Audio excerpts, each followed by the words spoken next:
Hello, everybody. My name's Colby Smith, and here with me is Cody Wareham, and this is the first episode of the Beyond Geekdom podcast. Welcome. We hope you enjoy. I thought it'd be a good idea to just kind of rapid fire some interesting news stories that I found. So, for the first one, crews have been pulling out zombies out of a Lake Michigan, and what happened was a barge actually sank. It was Halloween. It's something to do with Halloween. They were doing something on a barge, and they had roughly 30 or 50 zombies, and these are like fully makeup kind of zombie mannequins, and they look pretty realistic. And when the barge sank, they all scattered throughout the river, so they've been pulling out these zombies out of the river recently. I thought you were gonna say that there were people dressed up as zombies. No. And then I was gonna be concerned. And then they died. They drowned. Yeah. And then ironic. Yeah. A woman wearing a I Love Crystal Meth shirt was arrested for meth. Ooh. And included in here is, of course, a mugshot of her with an I Love Crystal Meth. And immediately when I heard this story, is I've definitely seen people who have an I Love Crystal Meth shirt, and I thought that was pretty funny. That I'm like, hey, that's a funny joke. Not everybody, gets that humor, likes that humor. But now I'm thinking, oh, maybe those people actually enjoy crystal meth. So she's very open about her hobbies. Yes. A girl's princess wand is actually a beyond scary demonic toy. So in Dayton, Ohio, a mom was horrified when the toy she bought, thinking it was a princess wand, turned out to have an image of a demonic-looking girl slitting her wrists.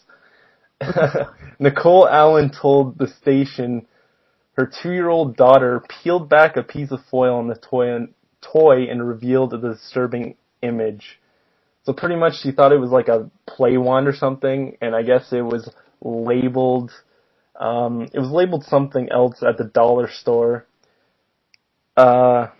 Though the toy is certainly not suitable for children, and while I disagree with the store owner that children see images like a demon slitting her wrists on TV every day, I do think this spooky nightmare toy is suitable for a certain blogger who would love if her local dollar store began carrying it. I don't exactly know what that's about, but it's a pretty freaky image. And I'm sure we'll put the links to these stories in the description. But that's all the stories I have. What do we want to talk about now? Some Walking Dead? Sure, we can. Jump into that. Okay. So I hated this episode. Spoilers, if you haven't seen the episode. Just a spoiler alert, because there's something about this episode. It was really slow. I wasn't interested in this place at all. It didn't captivate me. And there's a couple things wrong with it, like majorly. I don't know if you want to elaborate on what you thought. Did you actually like the episode? Yeah, I don't know. It was okay. It was just pretty, forgettable. I can't really recall a lot of it right now. Yeah. Because it was the least interesting episode of the season so far. Yeah, that's true. But this season has also been, quality. It has been good, and that's why it's been really good stuff. And that's why I was so disappointed with this episode. Yeah, it was the only thing I remember is it was really kind of rapey. It was that one person was raping people, but they were. Yeah. It was just weird. I also hated. There's a couple things wrong with it. First off, I hated the part where the doctor convinced Beth to. Well, didn't convince it, tricked her into killing the other doctor. That didn't make any sense I like to that. me. No, it's because... No, I understand why. It's because he'd be, extradited, right? Yeah. But think about it. We're in a zombie apocalypse. It's okay to have two doctors. Yeah, that's true. It probably wouldn't... You can do a lot of horrible shit in a zombie apocalypse, but if you're a doctor, you're sticking around. That's true. It's not all of a sudden, it just didn't fly with me, because there wouldn't be, he'd have to do some pretty horrible shit to be extradited and be a doctor. And another thing, the fucking guy who's limping and falls down, the black guy, gets away and Beth doesn't. That scene was so stupid. Do you remember that? He gets away. Yeah, a little bit. Yeah, he falls down, and then he ends up getting away, and Beth gets captured again. Yeah, and they're gonna come like that. Like at the end of the episode before that, Daryl looks into the bushes or whatever. When he's talking about how Carol goes missing or whatever, that kid is obviously with him, right? Yeah. Like that, he's the one that he was looking back at, I would assume. So Noah was his name, I think, or something. Oh, okay. But so I'm assuming Rick and the group will go ham on this other group, like this in their apartment, their hospital apartment building situation. Hopefully it gets ultra violent. Yeah. Because it was in the church episode when they, killed the cannibals. I thought that was badass. Right. That was badass. That was pretty fucked up though. Yeah. Yeah. That's how it has to be. It's a zombie apocalypse. For some reason, Walking Dead always decides to draw out the things that I'm not interested in, for way too long. The whole governor prison thing, that for me that went on season too long. I think pretty much everybody agrees too. Yeah, and then with this, yeah, that's one of the things about Walking Dead is when it's and then when it just kind of breezes through something like this cannibal situation, this terminus or whatever. That's then I'm genuinely interested in it. I wanted more of that. Yeah, exactly. I wish they had stuck around there a little longer, and we kind of. That's the place that should have been the prison for so long. For me, at least, yeah, I think I totally agree. Terminus had me captivated, especially at the end of the season last season. I'm like, okay, this is gonna be good. But Carol did get to be crazy, badass MacGyver in that episode, so I was I don't know how I feel about that. Really? Seriously? Really, would she really have thought of that in that situation? Really? I don't know. I don't know. Carol's become one of my favorite characters, by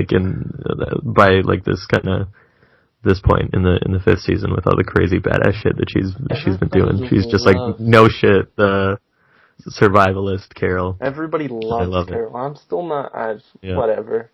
I mean, she's not a pushover anymore, I guess, but I'm still not captivated by her character.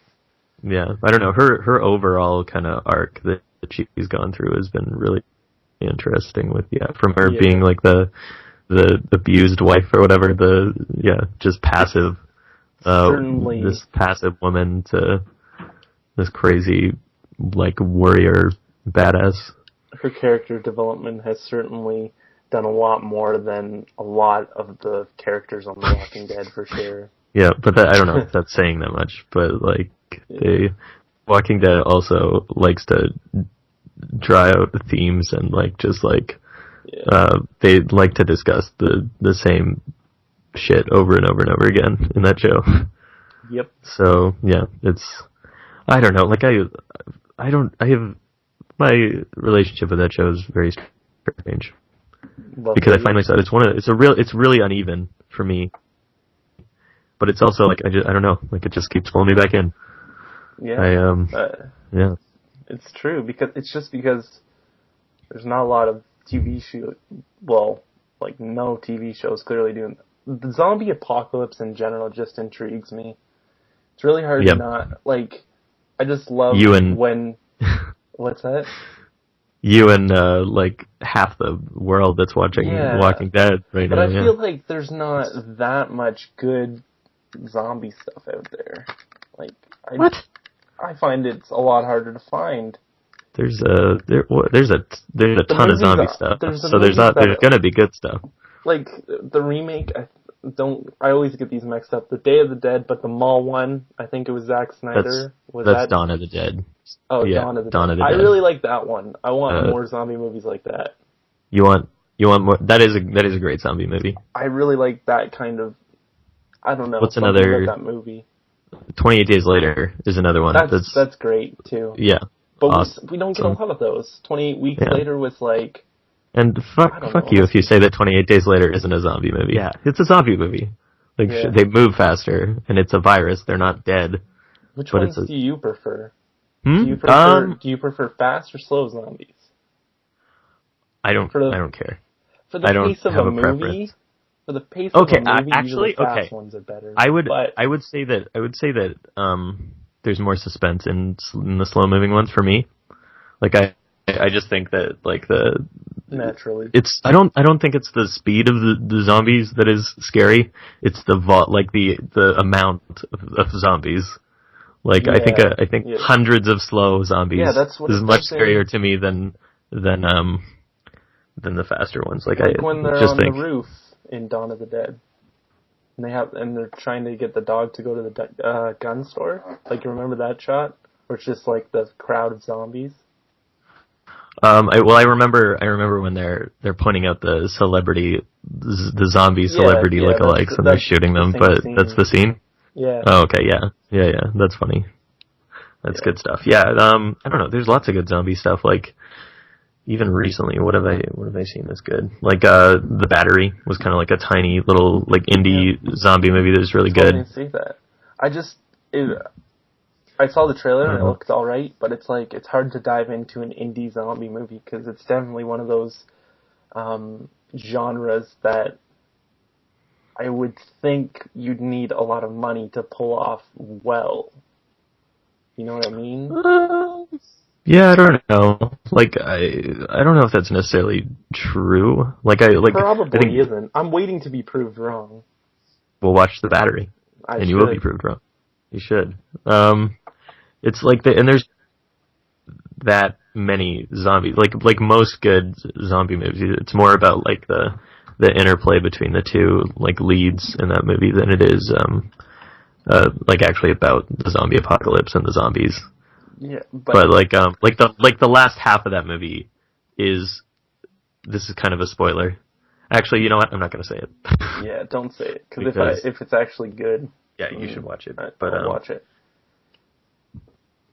Yeah, it's like even in the movie, like a battery is like the combination of a pitcher and a catcher. So like even the title, like that's their whole thing is they were on the same baseball team. Yeah. And they play catch a lot in the movie. But yeah, it's really good. It's more about like the human relationships than anything. So like that for me is like done right is what is the makings of a good zombie movie. Yeah, but at the same time, I want to see. But then Walking Dead is the kind of opposite on the spectrum for me though. Like I don't like give me more zombies. I don't need to hear them talk about this thing that they talked about 3 times already. It's not even the experience that you're looking for. And and even just like the practical effects that you see on Walking Dead is like kind of you don't really see anywhere else on TV or in movies anymore.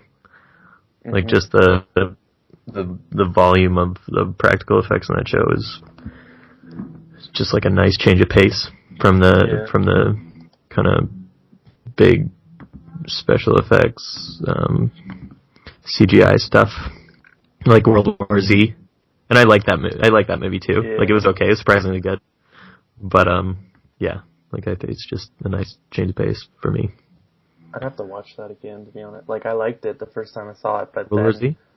Yeah, I don't remember what it was, but there's something that I didn't like too much about it, but I'm not gonna go rant on that because I don't remember. But there is like an unrated or director's cut on Netflix that I haven't seen, so I might check that out too. Oh yeah, right. Yep. Yeah, they could rename that movie Brad Pitt Goes to Another Country, Fucks Shit Up, and Goes to Another Country. Like that's the entire thing. It's hilarious, but it's good. Like I had super low expectations going into that movie though. Like to me, it looked incredibly shitty from the trailers and stuff that I'd seen. So, but I was surprised. It was decent. Yeah, it wasn't bad. Yeah. So, what else have we been watching recently? Well, you said you enjoyed The Purge, right? The newest one, the Anarchy one? I liked it a lot, yeah. See, I just watched it the other day, and I did not like it that much. Oh, no. There was cool things about it, but there was something that it didn't click with me. Especially, I liked the aspects of the streets because that's how it should be. That's how it should have been. That's the coolest point of view. Is the street kind of trying to survive in the streets while this is all going on? This hecticness, if that's even a word. But first of all, with the plot, because the plot and the idea of this movie is great. It is so good. It's the making of a great movie. But I think it needs to be, you can't have the Purge, this idea, and not have it be like 18A. It needs to be gory, it needs to be brutal, and also, was it not 18A? Was it not 18A? It was 14A. No. I don't know. Yeah, it was fairly, there was some gory stuff in there. I just, they should have gone so much more with it. What did you think of the actors weren't that good? Did you think they were good? I love Frank Grillo. The guy in the gray, and he's in the new Captain America. And yeah, he's great. He's got this whole Punisher vibe going on that's perfect for that movie. For me, he was not he wasn't the worst one in it, but I didn't love him. No, I also think there definitely is some shaky dialogue too in that movie that doesn't help the acting. I think a lot of the writing is kind of questionable. The part where they go to the friend, spoiler alert. Oh, I love that. Where they go to the friend. Continue. That was a shitty part. That really? was so stupid. Oh no, I liked it. I liked it a lot. With the what was it? The sister who's jealous of the. No, I thought that was interesting. That was so stupid. I thought it was interesting.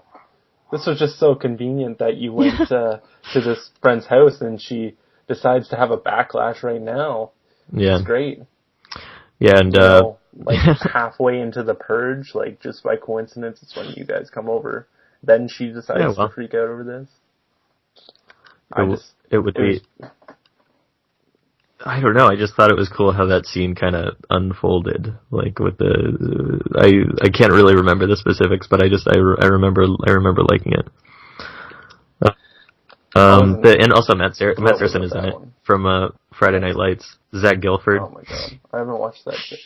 No, it's really good. You should watch Friday Night Lights. But he's good in that show. But yeah, he was not good in this movie.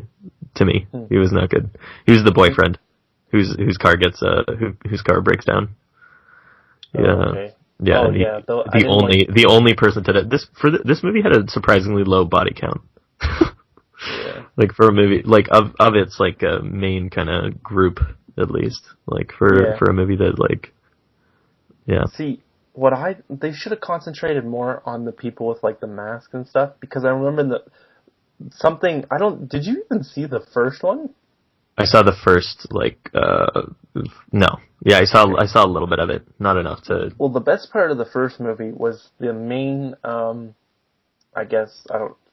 antagonist, I guess you call him, was the main antagonist with the mask, because I thought first off the mask was so creepy, and then when he took it off, he almost, I don't know, interpreted what the mask would be if it was a person, because he was really just, I don't know, he was a really good actor, I thought. He was really creepy, and I thought, they could have done that with the, kind of mob of masked guys, but they didn't really, they were just kind of there.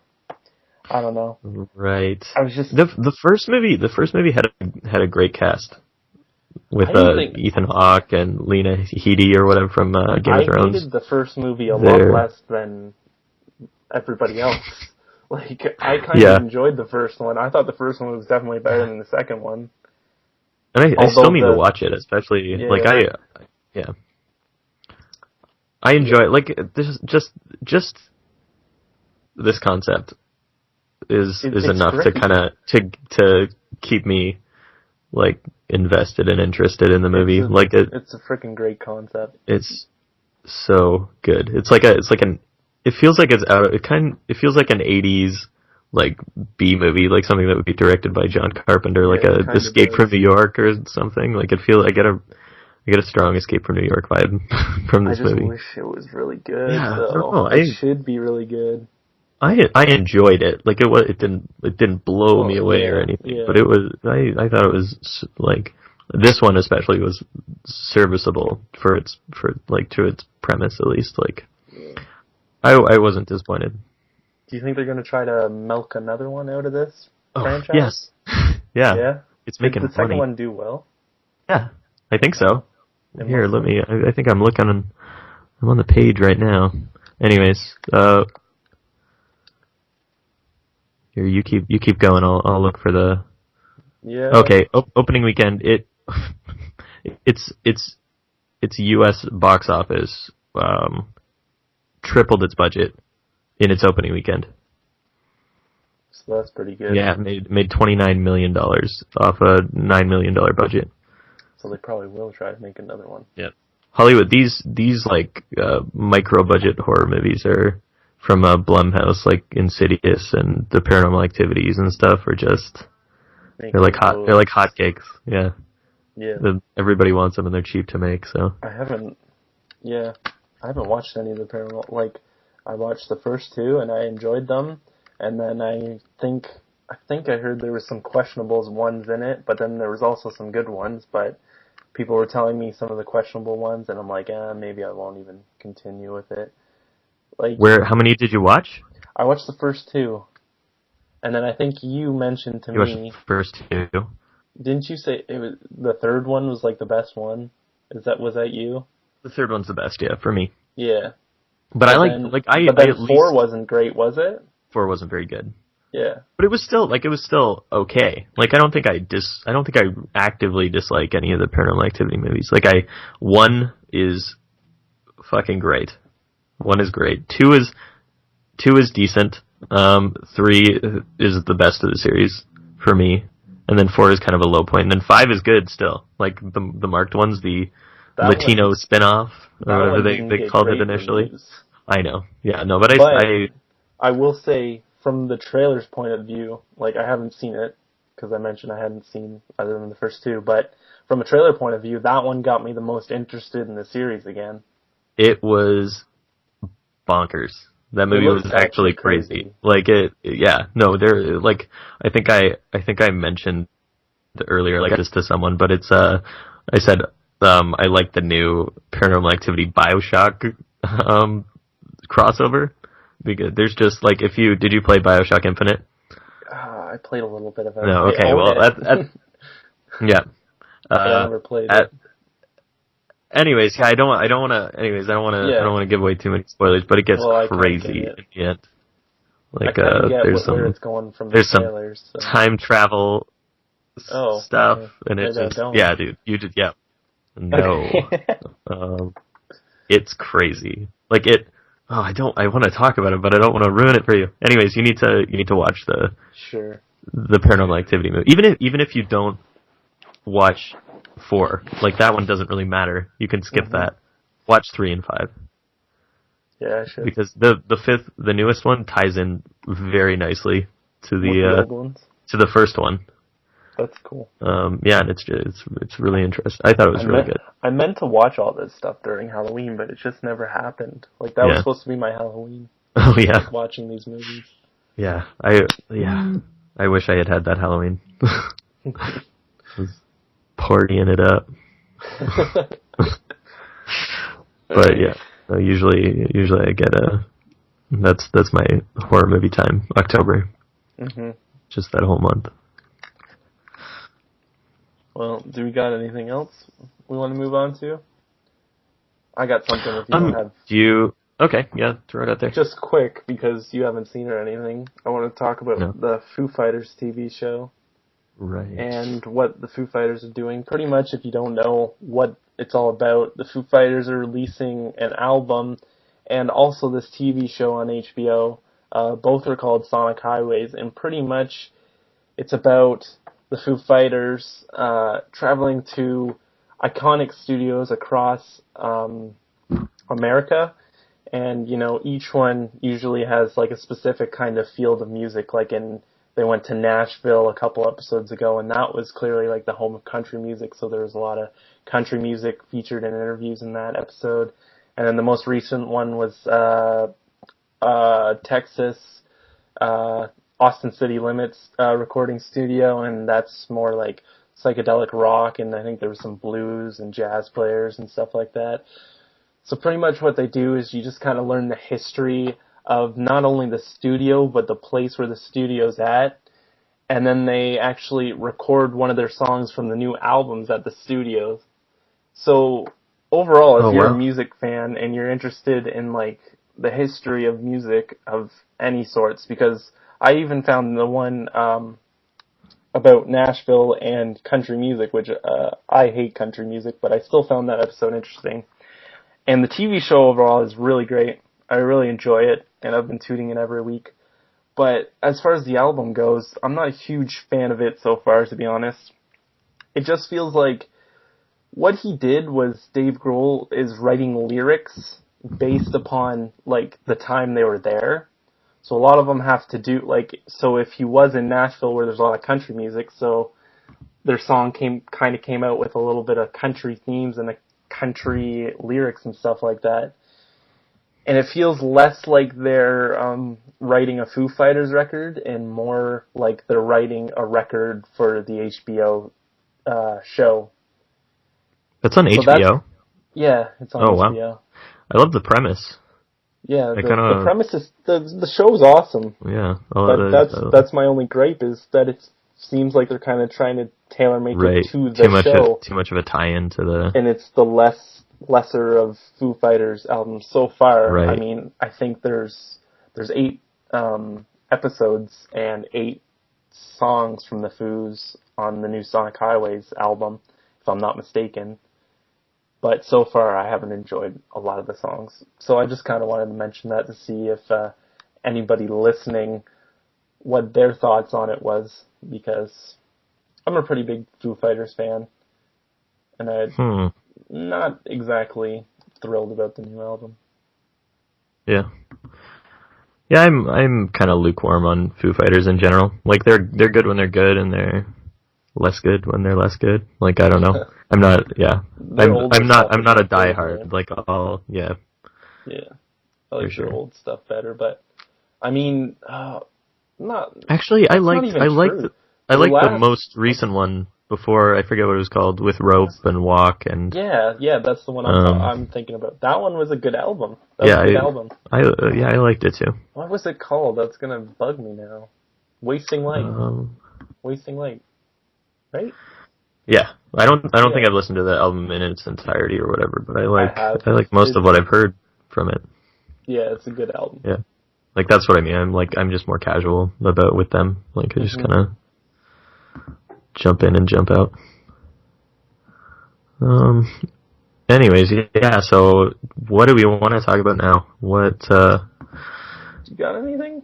Oh, sure. Yeah, a few days ago I went a little crazy with the martial arts flicks that I saw on Netflix, and I was just kind of had a night where I just watched Man of Tai Chi and Ninja Shadow of a Tear, and both are kind of your standard martial arts fare or whatever. They're nothing like groundbreaking or anything. Like the entire premise of Man of Tai Chi is that Keanu Reeves is just this evil kind of network guy that's like, well, not even network, running a web show about underground martial arts fights to the death. And this famous martial artist, this real life famous martial artist named Tiger Chen. Yeah, great name. I'm looking it up right now.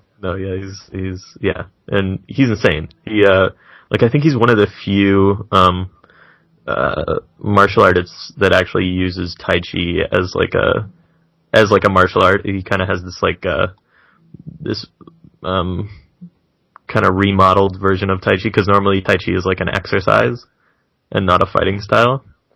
I think, I could be wrong, but I think this is the case. But yeah, he uses his Tai Chi to kind of take down these guys in this underground fight ring situation.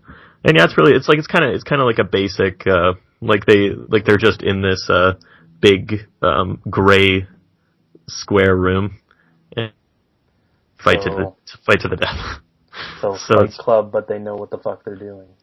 Basically, yeah. Well, no, not really. Yeah, no, but yeah, like, it's just kind of like, it's kind of just a martial arts showcase. Like, there's nothing crazy going on in terms of like filmmaking or style or anything. The score is really cool. It's like this kind of like electronic, situation. Yeah, I don't even know how to describe it, but it's really weird for a martial arts movie. Yeah, like electronics. I don't know. You kind of get those Asian influences in there every once in a while, but it's like a mostly electronic score. And then the other one was Ninja Shadow of a Tear, and basically it's what was that? I can't even remember what that movie was about. I was half paying attention, but anyways the Keanu Reeves, he must have like a passion for martial arts, because he did that 47 Ronin movie too as well, which did horribly. Yeah. And I don't think people liked it, but I mean, this guy must have, he must enjoy martial arts to some extent, because I think he does these movies. Yeah, apparently Tiger Chan is like one of his best friends. Like he helped I think he helped choreograph fights on The Matrix or something. So he was that makes a lot of sense. And in a movie that actually I'll just talk about it now, that I watched in these past few weeks, was John Wick, and the directors of that movie were were also the stunt doubles on The Matrix, and one of them was Neo's stunt double for Keanu Reeves. So, and that movie also incorporates a lot of martial arts, and like it's kind of more of like a gun fu movie, so it's like that's what it looked like. Yeah, so kind of like The Matrix, and it is insane. It looked great. It's so good. Just like another movie that I'm going to talk about later, Fury. In these past 2 weeks, I've seen more heads get blown off than I have in my entire life in movies before. That's funny. Like like Keanu Reeves just shoots everyone in the face in that movie, and it's kind of glorious. Is Shia LaBeouf good in that movie? In Fury? Yeah. I will talk about Fury later. Oh, okay. Right now it's John Wick. God damn it. Okay. Oh, it deserves its moment in the sun, Colby. Okay. Anyways, yeah. So just the basic premise of John Wick is insane. Like, basically the whole thing is Keanu Reeves is this kind of ex-hitman that everyone kind of just speaks of in like hushed tones, like he's like the greatest hitman ever to live, John Wick. And yeah, like his wife has just died, and a week afterward, he gets like a package in the mail, and it's a little like beagle puppy in a little dog cage. And so he starts to kind of bond with the dog, and then he goes for a drive in his I think it's like an old Mustang or something, and he's at the gas station, and these like young Russian mobsters kind of start harassing him about his car, and like they're like talking about like how they want to buy it, and Keanu Reeves says it's not for sale, and he goes home that night, and they break into his house, beat him up, kill his dog, steal his car, and the rest of the movie is Keanu just taking revenge on these guys for killing his dog, who was a gift from his dead wife. It's insane. How soon does the dog killing happen, though? Pretty soon. Because it's a pretty cheap tactic on the movie maker's part, because like 99% of the audience is automatically on the side of the not dog killers. Well, exactly. There you go. Yeah, and Keanu Reeves is also a gigantic badass in that movie, so that also helps to get you on his side. It's like, don't kill dogs in movies, man. That's cool. I don't honestly, like it when dogs die in movies. I could have just watched Keanu Reeves play with that fucking puppy. It was fantastic. Feature-length film. Yeah, it would have been great. But yeah, Keanu and Baxter. And actually, one of my favorite parts of it was he goes to this hotel, and they call it the Continental, and it's basically a hotel for assassins, and they have train and shit? What's that? Where they like train and stuff? It's just like a way station for assassins, basically. So yeah, like they're trained. It's like a safe house. Like nobody can kill each other in that safe house. And like if you do, then the Continental, you get punished or kicked out or murdered. And it's just really interesting. Like that could make a great show, in my opinion. Like just the Hotel for Assassins situation in that movie. Yeah, that sounds cool. It's really great. It's a great movie. Off a book, right? Isn't it? What? Is it based off a book? I cannot imagine that John Wick is based off a book. But that'd be funny. That would be funny. That's what I was thinking. And I thought it was based off a book for some reason. I'm like, this is crazy. Yeah. The thing that I really love about it is that you can really tell that it's made by like stuntmen, because they really just want to show you, like, you know how like the Bourne movies kind of brought in this style of like crazy, just choppy editing, and like you can't really see what's going on. You just kind of get the vibe of the fight. You don't actually see it in its entirety. But like this movie is really good for just kind of pulling back the camera and just letting you see like what's going on in the fight scene, and like gives you a good idea of the space and the. They'd probably edit like that because they're the actors and shit. Yeah, exactly. Not that good at it. Oh yeah. Like well, that's definitely unless they have stunt doubles or whatever. But right, yeah, no, it's like it's just really nice to see like just a nice crisp action scene. For me, that's what I enjoy.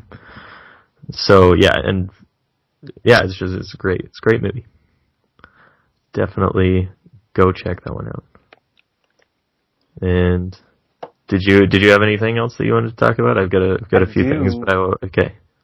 I do, but it's more into the music realm, and I don't really know if I want to talk about it. So you go ahead with something if you got. Okay, I got a few more here. I've been at the theater a lot this week. There's that's the most annoying part, because like there was a few weeks, 3 or 4 weeks ago, I'm like looking for something. Maybe it was a little bit longer than that, but I'm like looking for something to watch, something to come out, and there's nothing. And then all of a sudden, like, bam, boom, bam, boom, like 20 movies I want to see. Hammers you with a bunch of good stuff. But yeah, okay, let's talk about Fury now. It's basically there's not really a lot of plot to this movie. Basically, I think it's just pretty well, kind of. It likes to show you how horrible war is, but also it seems to like really revel in like the violence that it shows you. So it's kind of just a pure drama. It's a lot of mixed, kind of weird that way. But it's like an action drama. Parts? I would say like there's some comedic relief. Like Michael Pena is in it, and he's pretty funny. John Bernthal is in it too from Walking Dead. Shane, and he also kind of had some humor, and he's also like a really despicable human being. So you kind of you kind of hate him too. But he's like so it's those two, and Logan Lerman, the kid from Percy Jackson, is kind of the protagonist. Yeah, and then you got acting roles after that. Yeah, oof, that is not a good movie. Yeah. Anyways, yeah, and then I think it's Brad Pitt. Yeah, Brad Pitt, obviously, as War Daddy. His name. Wow. Yeah. Or that's his code name or whatever. That's all they call it, I think. And then there's Shia LaBeouf, and So what did I want to say about it? Like Shia LaBeouf is actually surprisingly really great in it. Like as a person who's gone really seemingly pretty crazy in recent years, he's like. I always thought he was a good actor. He's really I haven't really. I always wanted to see Lawless with Lawless him and freaking Tom Hardy. The actors. Yes. Yeah. I was gonna say Bane, but I didn't want to. Yeah, he's good in that one too. Like he's serviceable. He's okay. And then, but this one he really kind of pulls it together for. Like I think it's kind of fucked up, but I think he wasn't satisfied with the makeup that they were doing on set, and he actually slashed his face. Like, I remember reading about that. Yeah, so just weird. Like, still Shia LaBeouf being crazy, but no, he was really good. Like, he brought a lot of emotional depth to that role, and it was really he was surprisingly good.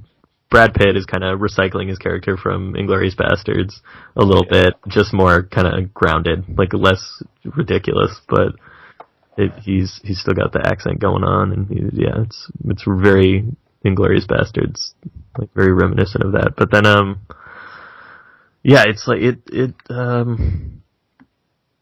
it's basically the plot is that like this battalion of tanks or whatever, these 3 or 4 tanks are like trying to go from village to village, like clearing out the rest of the Nazis, and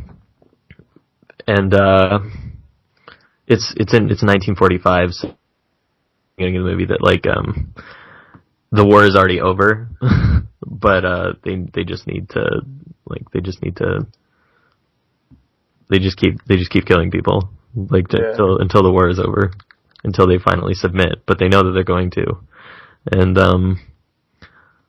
it's there's a lot of, like I said, it's like super gory. It's ridiculous. Like I think in one part of the movie, a guy gets a tank gets shot with a rocket, and a guy comes out of the tank on fire.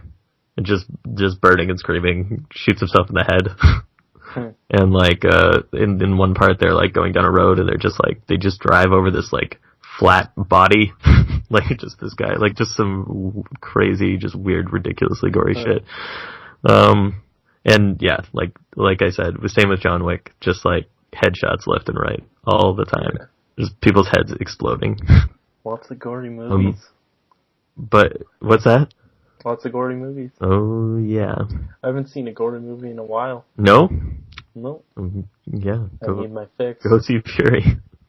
It's kind of like, it's just weird how it kind of is like war is hell, but it really wants you to like, feel like what you're seeing is horrible. Like that's what it's telling you. That's what the characters are saying, but then it presents that stuff in such a way that it seems to be like glorifying it, so it's kind of weird. But like in the end, it makes no sense to me. Like none of what happens in the end of that movie needed to happen or was necessary. It's just like the decisions that the characters make at the end of that movie make no sense to me.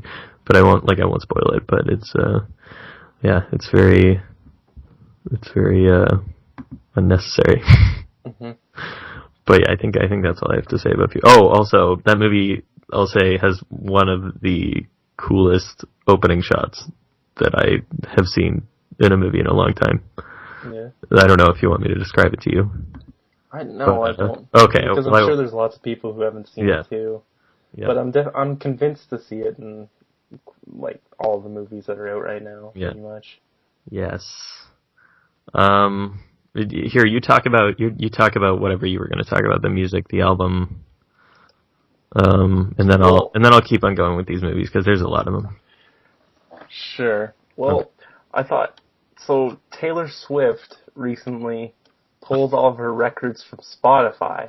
Oh. Which, if you don't know what Spotify is, it's just a streaming service. I think if you pay $10 a month, you don't get any ads, so you get as much music as you want for $10. But apparently she pulls it from Spotify, claiming that it affects her iTunes sales.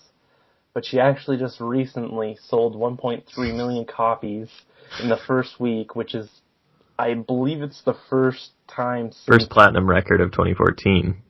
Yeah, and it's the first time somebody sold that many in the first week since, I think, don't quote me, but I think it was the Eminem show, which I think is like 13 years from...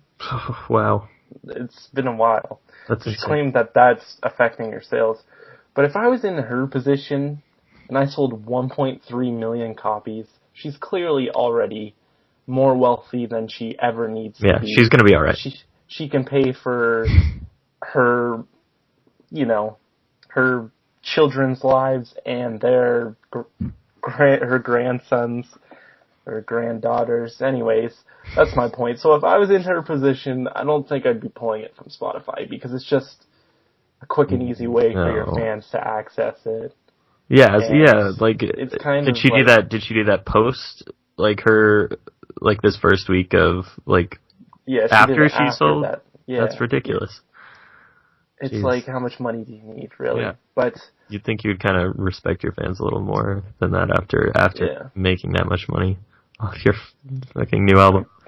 I mean, the future of music is probably streaming, to be honest, but I don't think it's Spotify.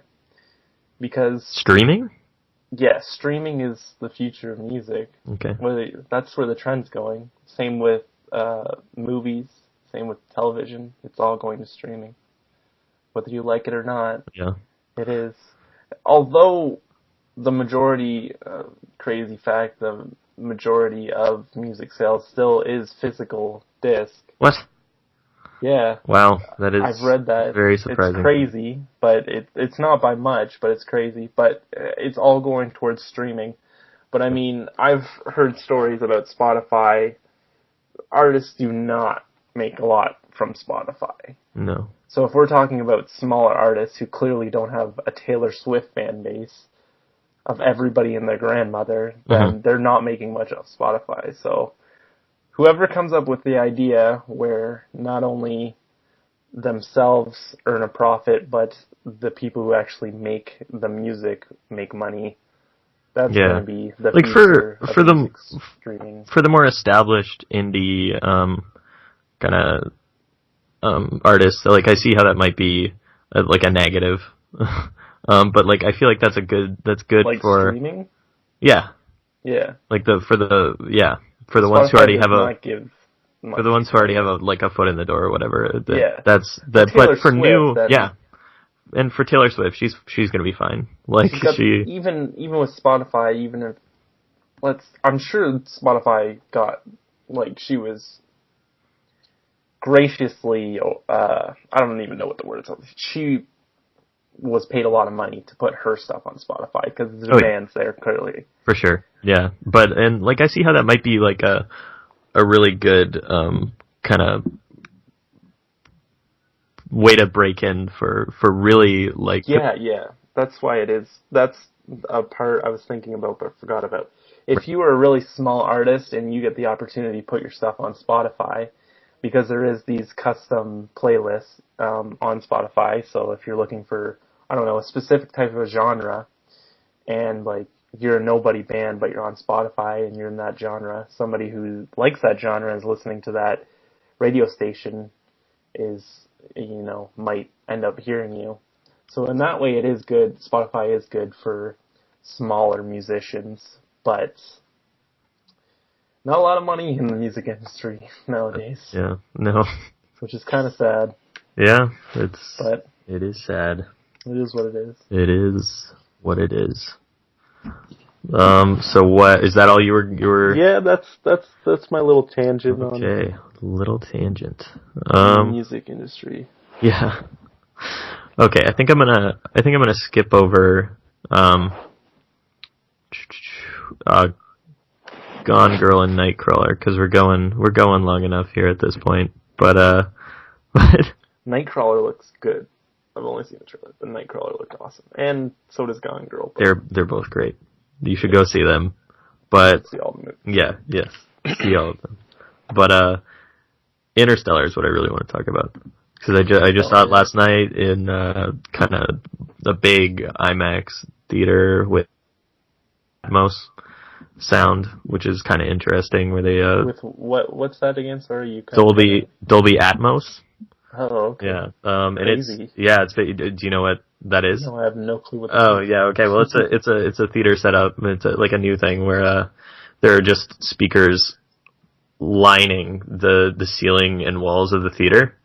So it's kind of like just this crazy surround sound experience that like the filmmakers can program where they want what sounds in the theater at a given time, and it's just really kind of interesting how that situation works. But does that also have the like D-box seats? The crazy like jet pilot seats? I was not. They have comfy seats, but they don't. Yeah, they don't like throw you around and shit. Like or is that what that is? The D-box ones? Yeah, where it's like it's supposed to be the interactive experience or whatever. That seems. I've never tried them. That seems way too distracting to me. Like, really? Yeah, like I have no desire to see that. It depends. What, like if you're seeing like if you're seeing Transformers, then the D-box might be cool. Yeah, maybe. You know what I mean? But yeah. But if you're seeing, I don't know. Oh my god. Like a dramedy. A dramedy.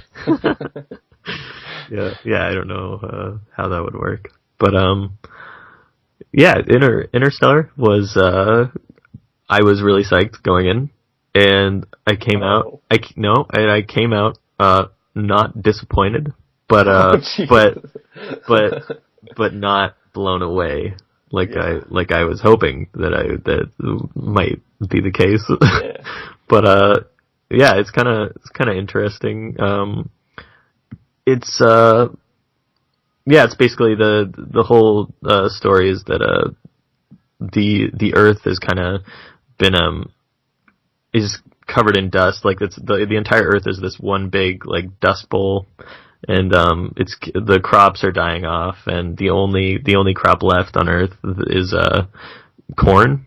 And Matthew McConaughey is a corn farmer / ex NASA pilot who yes, he was they shut down the space program because they thought that it was more important for their society to kind of focus on the problems down on Earth than to kind of venture out into space and discover new things. Like their priority was to save their planet. For sure. But at this point, their planet is fucked. And Matthew McConaughey. The planet you're talking about is Earth, right? Yeah. They're on Earth. Okay. Yeah. He was referencing as their planet. I got confused. Yeah, and he basically McConaughey and his kids find this hidden NASA base that's been building this spaceship that they plan on using to travel through a wormhole into another universe, into another galaxy, to find a new habitable planet for the population of Earth. Yeah. So yeah, it's interesting. Was I supposed to I watched the trailer a while ago. Was I supposed to get that from the trailer? Which trailer did you watch? I don't know. Because I know the very first one was just like a speech from Matthew McConaughey over pictures of like the old space footage. So I don't know if that was the one you saw, but yeah, it's got a pretty complicated plot, which is not unusual for Christopher Nolan movies like Inception and even Aliens and Prestige. No. Okay. Well, maybe that's okay. Oh. Maybe that's a spoiler. Oh, anyways, anyways, it's not that big a deal. But yeah. So basically, I enjoyed it a lot. It wasn't for a Christopher Nolan movie. It was actually really kind of. It was a much more emotional movie. Like most of his stuff is really cold and detached, and this one I think actually kind of has a heart, which is kind of interesting. And it's actually kind of funny. Like most of Christopher Nolan's earlier movies are have jokes, but the kind of jokes that you just kind of laugh at over your smirk at over your teacup or whatever. Just kind of really dry kind of British humor. It's kind of ironic that the movie he makes about trying to find new salvation because they're totally fucked, and it's his best. Yeah, well, it's kind of like Spielbergian. It's a lot about kind of the wonder of space and kind of, get it, like, just looking forward instead of kind of just being bogged down in, like, the, like, the sadness of the Earth or whatever. Yeah. So, yeah, it's kind of interesting. It's a really, it's really different for him, which I liked a lot. It has a crazy, super extensive list of, like, just A-list actors in there. Like, yeah, like, who is in there? Like Jessica Chastain, like, Oscar-nominated Jessica Chastain, Anne Hathaway, Matthew McConaughey, Casey Affleck. He's in it? Yeah, he is. There's. Cool. I always liked him as an actor. Yeah, he's great. Ever since I saw Gone Baby Gone. I've never seen Gone Baby Gone, but he's great. And who else is it? John Lithgow is in there from Third Rock from the Sun. Oh, have you ever watched that show? Wes Bentley from he's in, like, Hunger Games and stuff. It's just crazy, like the amount. Michael Caine obviously is in the since it's a Christopher Nolan movie. But yeah, it's the one of the only, like, major issues that I had with it was that the score is just so crazy, just really so bombastic and distracting. And, like, in my theater, I don't know if it was I don't think it was just my theater, because I've seen complaints about, like, the sound mix for the movie elsewhere on the interwebs. But, like, just the score would, like, often, like, totally drown out, like, chunks of dialogue, important dialogue, and, like, sound effects and stuff. Like, yeah, it was just weirdly, the sound was really weirdly how do they even mixed that? in the, I don't know, like, well, but also Christopher Nolan kind of has a history of this with the voice, Bane's voice in Dark Knight Rises was initially, like, but really. Man, he's not the one who ends up being responsible for that, is he? Well, like, there would be somebody specializing in that part of the movie making process. No, right? you have your sound editors and mixers, but I've heard that he is really intense about his, like, really kind of hands-on with the sound in his movies. So I don't know, like, I think he definitely had a part in it, and not like the score is really loud and distracting, but it's also not good. It's just a lot of noise that I did not enjoy for the most part. The only time where it really gets a chance to be kind of decent and kind of is interesting is when it's kind of like the exterior shots of the spaceship from in space, where it's totally silent because obviously there's no sound in space, so you kind of, like, get a few moments here and there where it's like, okay, this is not super oppressively loud or, like, bad. But like, that was, for me, that was, like, kind of a big, it hurt my experience of the movie, kind of, I would say. But, and also because, like, there's a lot of exposition in this movie. That's another kind of issue with the movie, actually, is just, like, it's just spouting, like, just information at you. Like, it's not, like, it's, like, it has some really kind of,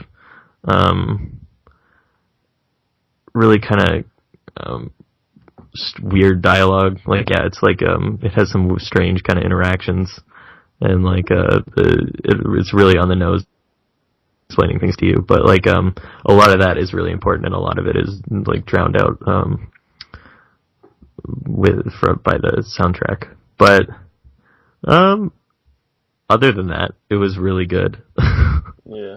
Like, Matthew McConaughey is great, obviously. The McConaissance. Of course. Yeah. Did you ever watch Dallas Buyers Club? I didn't. I heard it was great. Well, you should. Stupid. I know I should. I know. Yeah. Speaking of Dallas Buyers Club, Jared Leto is in talks to be the new Joker. Dun, dun, dun. Also, speaking of Christopher Nolan. Do you not like that? I mean, I don't know. Everything I've seen Jared Leto, and he's good. So. I haven't really seen him in anything major. I didn't see Dallas Dallas Buyers Club, which he won the Oscar for. Exactly. But, like, just know him as like douchey guy in 30 Seconds to Mars. But like that's I just 30 Seconds really, to Mars. I know. That's what I'm saying. Like I just, as a person, I don't like. He ruined that band though. But what? He ruined that band. They went all like electronic, and like I actually really liked their like, well, at least the radio hits, I guess you could say. I heard Kings and Queens and stuff like that. I liked those songs. They were rock. They were nice. Oh, yeah. Turned them into a fucking electronic stupid ass band. But anyways. Yeah. Anyway, so that, I don't know, it could be interesting. It's he's playing the Joker in Suicide Squad, which is the new David Ayer movie for DC. So it's who directed Fury, which was good. So yeah, hopefully they'll pull it off. But we shall see. We're gonna be bombarded with superhero movies in the next 5 years. Yeah. Did you hear how many there are going to be between now and 2020? Oh my god, I don't know. 40. That's crazy. Yeah. Do they not expect? Are people not going to get stale of them? Because I know people will eventually, but how long from now? Who knows? Who knows? That seems like a little bit forward planning, to be honest.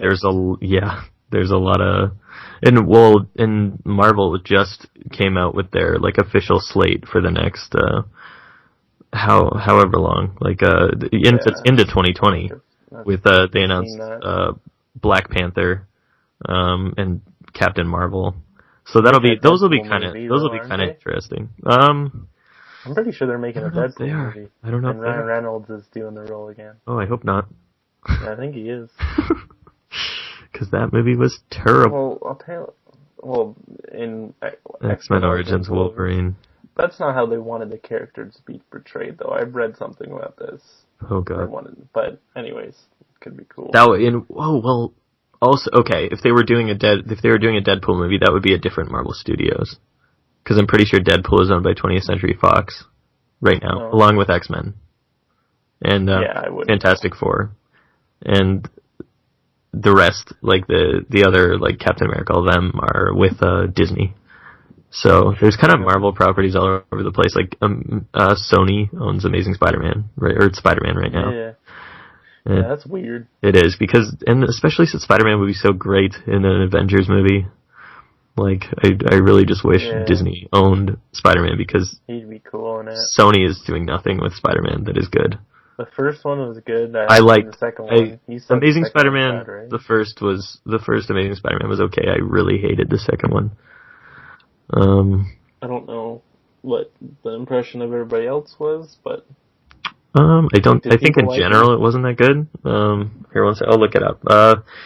It was just ridiculous. Like, it was just the cheesiest shit I have ever seen, and not in a good way. Like, I can get behind some cheese. Yeah. Not the good kind of cheesy. I think there's one scene where it's the first kind of showdown between Spider-Man and Electro, and literally Jamie Foxx is rapping on the soundtrack, like behind the battle or whatever, about like how he hates Spider-Man and stuff. Like, it's just it's just horrifying. Like, it's like yeah, that sounds bad. I was just shocked at how terrible that movie was. Oh wow, okay. So, it's got a 7 on IMDb for some reason. People are crazy. Wow. And yeah. Rotten Tomatoes, 53%. Okay, so that's less less enthusiastic. But, and like, it's weird because I could watch an hour and a half of just Peter Parker and Gwen Stacy doing shit. But once, I like their interactions and stuff. That's like they're both funny and they have like good chemistry together, and it's they're like, dating, so are they? They should have chemistry. Makes sense then. But just all of the shit with like actually with Spider-Man is just really terrible. Except some of the actual, like, some of the special effects are really cool. Like the CG on the suit when he's like web slinging and stuff is really cool. Like, you could see it like the suit like rippling in the wind and stuff. It's just a lot of attention to detail, but like outside of that, I was not a fan of that movie. Yeah. Well. Yeah. Do we have anything else exciting to talk about? Well, I'm thinking we should probably wrap it up pretty soon. Wrap We it just up. hit about an hour and 5 minutes. Okay. Is there any like final thoughts that we? Well, we got to talk about our Netflix pick. Oh, right. That's for the very end. But is there anything else you want to cover real quick before we end? Is there anything? Jeez. I don't know. I don't think so. I think we pretty much covered everything I wanted to talk about. Yeah, me too. So I guess we'll talk about our Netflix pick now. Awesome. Pretty much what we're going to do is we're going to pick a movie on Netflix. We both haven't seen this one. And hopefully, if you're actually listening this far, you haven't seen this movie either. And we're going to watch it. And by the next time we do this podcast, we will talk about the movie and see what we all thought of it. So I think we're going to watch The Conspiracy. It's a 2012 movie. Here's a synopsis on Netflix. When two filmmakers begin a documentary about conspiracy theorists, their lead subject disappears, leading them on an obsessive search for the truth. That might be kind of hard to like visually represent just from the description, so I'd recommend you guys go watch the trailer for it, because the trailer actually got me pretty interested in the movie. It looks pretty cool, looks kind of crazy. I guess it's along the lines of a thriller, I'm assuming. Yeah, and hopefully you guys aren't super burnt out on found footage like a lot of people are, but I'm definitely not. So for some reason it continues to be intriguing to me, just the concept of found footage. And I've seen a lot of found footage movies. Hey, when it's good, it's good. Exactly. For sure. Well, I guess that wraps it up. This was the first episode of the Beyond Geekdom podcast. I'm Colby Smith. I'm Cody Wareham. And we'll talk to you next time.